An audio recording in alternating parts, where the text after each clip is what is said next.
Hey guys, and welcome back to my channel. So the last 3 videos I've done were basically part of a 10 things series where I go through and I pick a topic and talk about 10 things I think would fit into that topic. So like the ones I've done before are 10 things you need for your dorm, 10 things you don't need for college, and 10 things you need party edition. If you guys are interested in those, I will link it down below as well as up in the cards. But for the video— I didn't get that. Could you try again?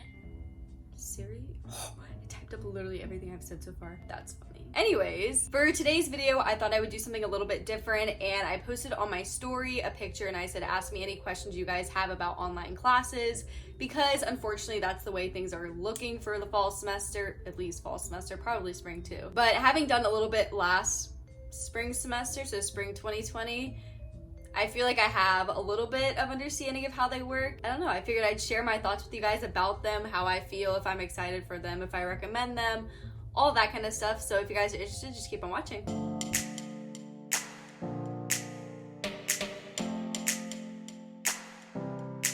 So pretty much in like every of my videos, that didn't make any sense. Pretty much like all the other videos I do like this, all of the questions are gonna be here on my iPad because I film with my phone. That's what I'm reading off of if you guys are wondering. Maybe I'll move to the side and actually put the question on the screen. That'll probably work better. So the first question says, were the teachers accepting and taught well, just like they did in person? Did you like it? Last semester, this is what I'm basing everything off, was like spring 2020 when we got sent home due to COVID and finishing spring semester online.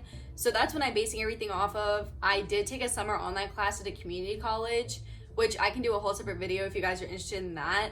But if you guys are curious, that's where I'm basing all my answers off of. So I've never done like a full online class other than my summer school one, but anyways, last semester we were fortunate enough to have half the class in person and then finish the rest of the semester online. So I did get to learn like how they taught, what they taught, like their teaching style basically. So I got a feel for the class before having to like do it on my own. And I also just want to say, I think a lot of professors last semester were unprepared. Like I think all of us were. I'm sure this upcoming semester, a lot of them are going to be more prepared. Their lectures are going to be thoroughly thought out in PowerPoint, everything like that. Maybe a Zoom, I'm not really sure. But as far as their teaching, I think was pretty much the same. I mean, I didn't have any Zooms. I basically did all of mine, like they would upload a PowerPoint, I would take notes and then have like little quizzes and tests. I think they taught the same. I think it was pretty easy to understand and keep up with.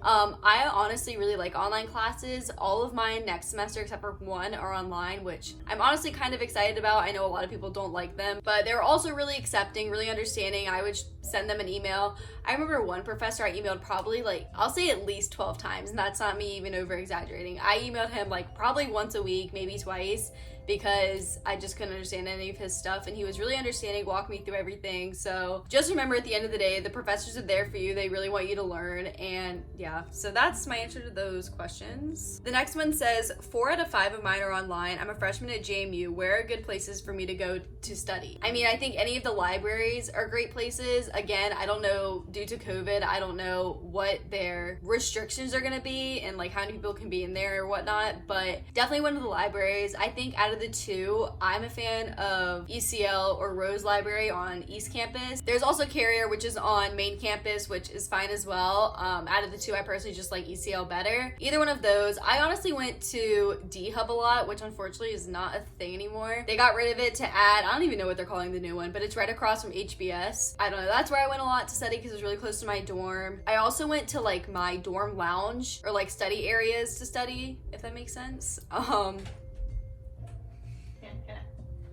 I really feel like you just hear me talking and want to come in here. Keep my Euphoria makeup. She won't let me do hers, but just want to say God bless my friend. But yeah, everybody's different. They're gonna find their own places to study. Madison Union was another one that I went to a lot. It just depends if you're like okay with noise versus like no noise at all. So trial and error, you're gonna find your spot on campus to go study, but those are my recommendations. The next one says, can you work on them on your own time, but of course before deadlines, if that makes sense? If something was due on Friday, could you like work on it anytime between Monday and Thursday? Of course. I think that's what she's asking. That's what I did a lot, is I took basically at the beginning of the week, I would sit down and look at my whole week, write down all my due dates, and then basically fill in my day and say like, okay, from 9 to 10, I'm gonna work on this assignment that's due this day. And basically plan out my week like that, which is why I really like online classes, because I feel like it gives you so much more like space to do stuff with, if that makes sense. It's a lot more flexible than it is if you have in-person classes, because of course then you have to block out when you're actually in class. But with online, if they set it up like that, every professor is different, but if they do set it up like that, yes, definitely take advantage of that and definitely work that towards your advantage. Next one says, do you use a notebook or just your computer? So I'm weird. I really like to handwrite my notes, and I've done I think 2 videos on that about my Rocketbook, because that is like my favorite notebook ever. Not sponsored, by the way. They're just really great. I would highly recommend checking that out if you guys are interested. I'll link up my how I take notes in college video, but basically if you haven't heard of the Rocketbook, it basically you write it down, you can scan the page and it sends it to like your Google Drive or wherever else you want to send it. So that's what I really like, is having my notes handwritten but then having them electronically as well. And you know, some professors are kind of weird where they don't like you to be on your computer during class because, you know, they can't see what you're doing, they don't trust you, whatever, who cares. I would use my notebook in every class. A lot of people like to use their computer because they can type faster, whichever one works for you.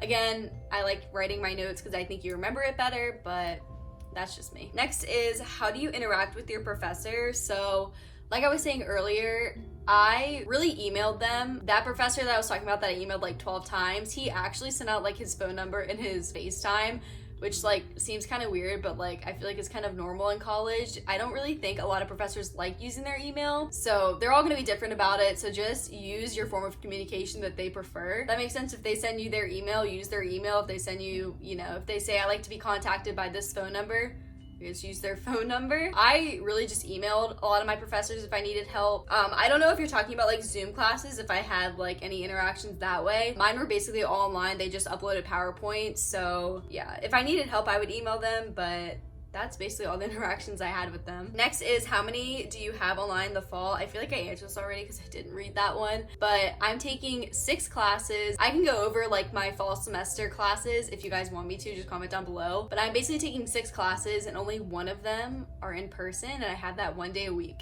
So I will be on campus 1 day out of the week for like an hour. So that's my schedule. I know a lot of people's are different. Like I have 3 other roommates. One of them, they really have like 1 online class or like 2 or something like that. And then me, like I'm all online. I don't know. It's just different. It's just based on professor, like I said, but I don't know. It'll be interesting. The next question says, when do you start? And I honestly don't know. Is that bad? I'm looking at my calendar right now. The 24th maybe? That's a Monday. That sounds right. Maybe. I don't know. I don't know where you guys are from, but where I'm from, we normally start like high school and stuff like that. Like my county, we started the day after Labor Day. So college, that was weird for me starting in August, but my roommate did that. She started like, I think before colleges or something like that. I'm not really sure, but I don't know. I want to say the 24th, but I'm not sure. But I will figure that out before. Okay, and my last question is, how is the workload compared to when you were on campus?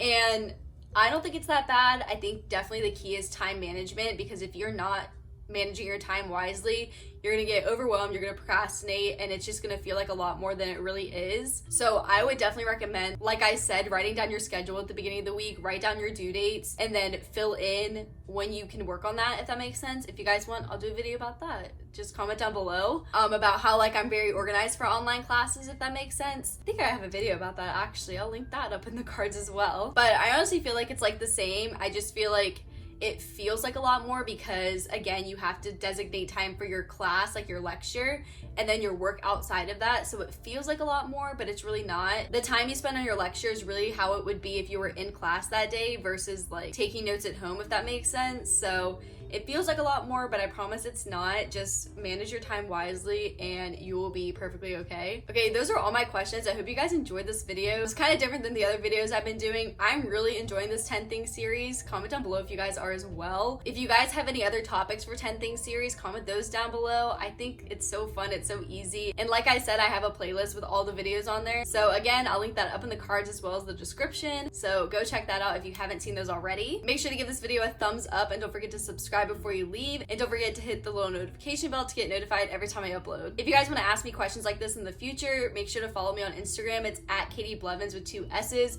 I'm very active on my Instagram stories, so just make sure you guys are watching out for those. And yeah, I hope you guys are having an amazing week, and I will see you guys in the next one. Bye.